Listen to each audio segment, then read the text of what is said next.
U.S. Agency for International Development, an overview. Updated August 14, 2020. Background. The U.S. Agency for International Development, USAID, is the lead international humanitarian and development arm of the U.S. government. Its programs support U.S. political and strategic aims by providing assistance to strategically important countries and countries in conflict, leading global efforts to alleviate poverty, disease, and humanitarian need, and assisting U.S. commercial interests by furthering developing countries' economic growth and building these countries' capacity to participate in world trade. USAID is responsible for the implementation of more than $20 billion in combined annual appropriations, representing more than one-third of the funds provided in the Department of State, Foreign Operations, and related programs SFOPS appropriation and international food aid provided in the Agriculture Appropriation. USAID's annual appropriations come from 12 budget accounts, most solely owned, and some programmed collaboratively with the Department of State, making any calculation of its current budget imprecise.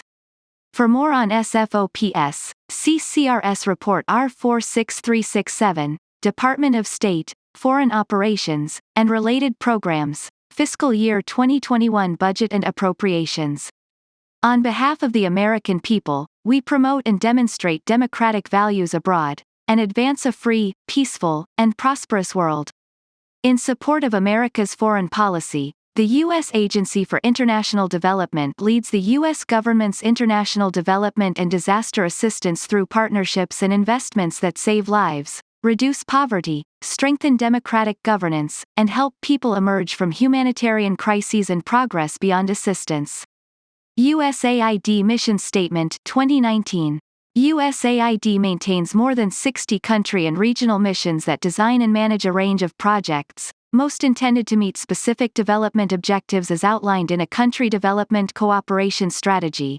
Most projects are implemented through a grant, cooperative agreement, or contract, by one of thousands of foreign and U.S. development partners, such as nonprofit private voluntary organizations and other non-governmental organizations, NGOs, for-profit contractors, universities, international organizations, and foreign governments.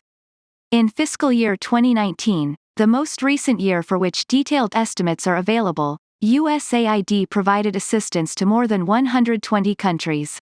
Foreign aid allocations reflect both recipient needs and U.S. foreign policy priorities. The top 10 recipients of USAID implemented funds in fiscal year 2019 were, in order of funding, Jordan, Afghanistan, Ethiopia, Yemen, Democratic Republic of the Congo, Nigeria, Syria, South Sudan, Kenya, and Iraq. Reflecting USAID's poverty reduction mandate, 72 of the 79 World Bank determined low and lower middle income countries received assistance in fiscal year 2019, with nearly 39% of USAID funds programmed in Sub-Saharan Africa. Figure 1. Figure 1. USAID implemented program funding, by region and sector, fiscal year 2019 estimate. Notes: World accounts for programs that span multiple regions. Since the early 1990s, health has consistently been the largest USAID sector, bolstered since 2004 by billions of dollars in transfers from states' President's Emergency Program for AIDS Relief (PEPFAR). Humanitarian assistance has also increased in recent years, particularly in response to both the emergence of new natural and human-induced humanitarian crises, and ongoing protracted crises. For more information on U.S. responses to humanitarian crises, see CRS in Focus IF 10568. Overview of the global humanitarian and displacement crisis.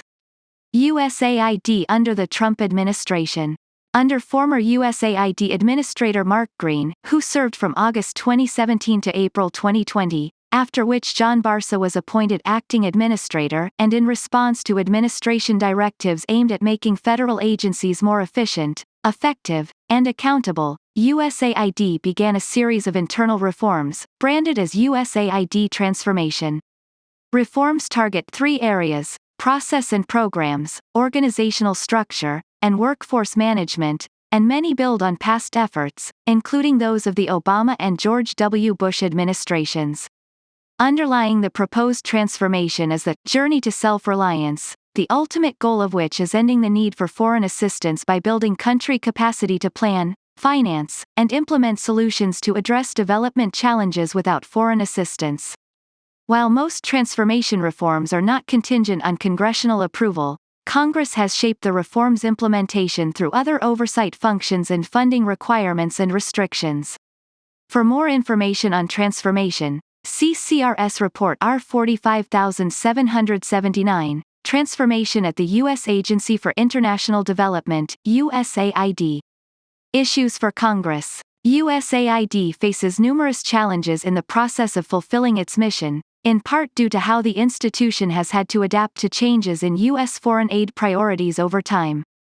According to authors Kopp and Noland, the constant battles in Congress and within the administration over how much to spend on foreign aid and how and where to spend it make the agency vulnerable to sharp swings in funding and frequent reorganization.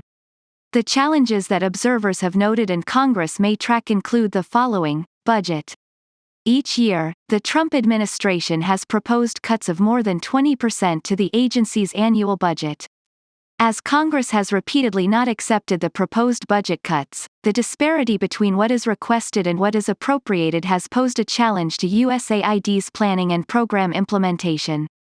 The appropriation of significantly more funding than requested, often months into the fiscal year due to Congress's use of continuing resolutions, can require offices to program large sums of money in relatively short time periods. COVID-19. USAID has led U.S. foreign assistance efforts to prevent, prepare for, and respond to coronavirus disease 2019 COVID-19 abroad.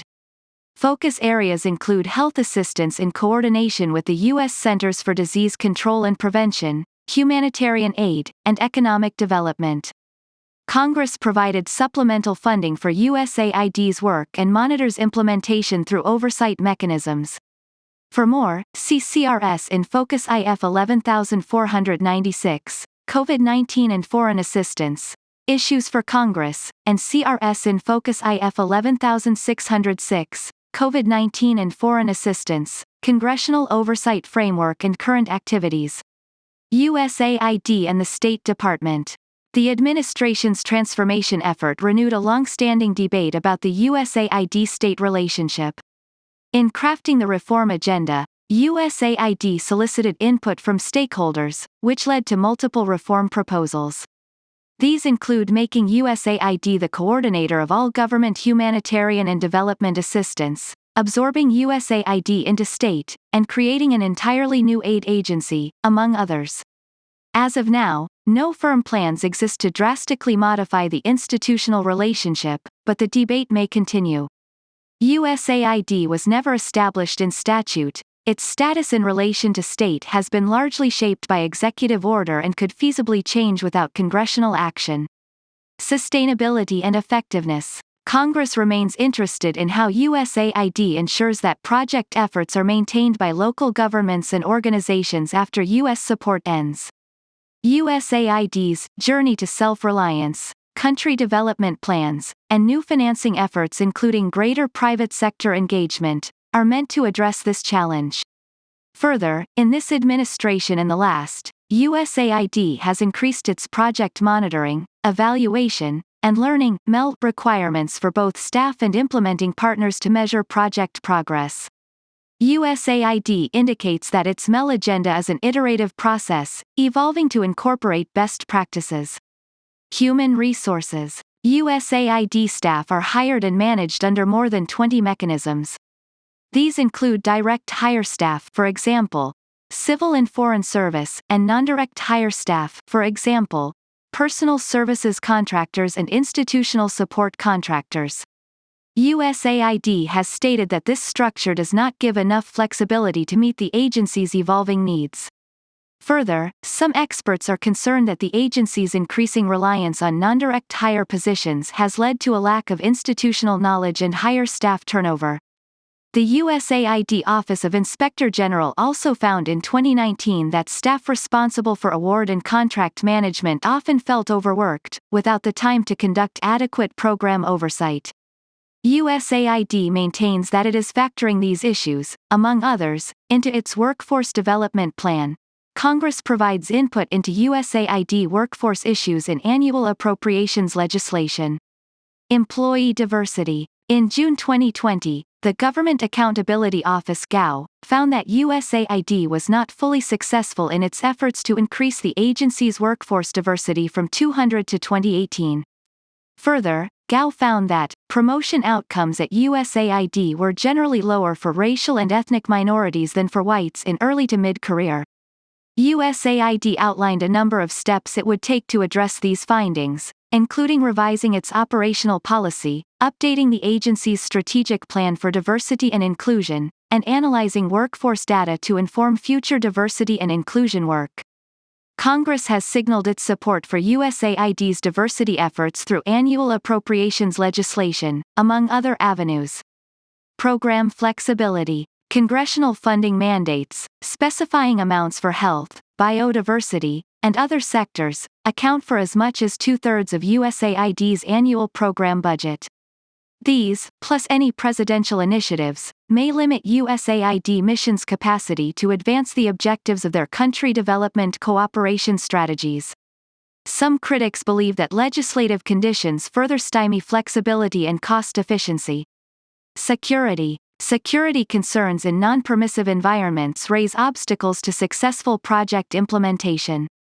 Following the 1998 bombings of the U.S. embassies in Kenya and Tanzania, Congress required the co-location of USAID personnel in extremely secure U.S. embassies, even in seemingly stable, safe countries. Some observers raise concern that this arrangement can discourage the interaction with local government and private sector stakeholders that many consider necessary for successful development programs. In 2018, USAID joined with the Departments of State and Defense to conduct a Stabilization Assistance Review (SAR), which offers lessons learned and best practices for working in conflict-affected areas. Emily M. Morgenstern, analyst in foreign assistance and foreign policy,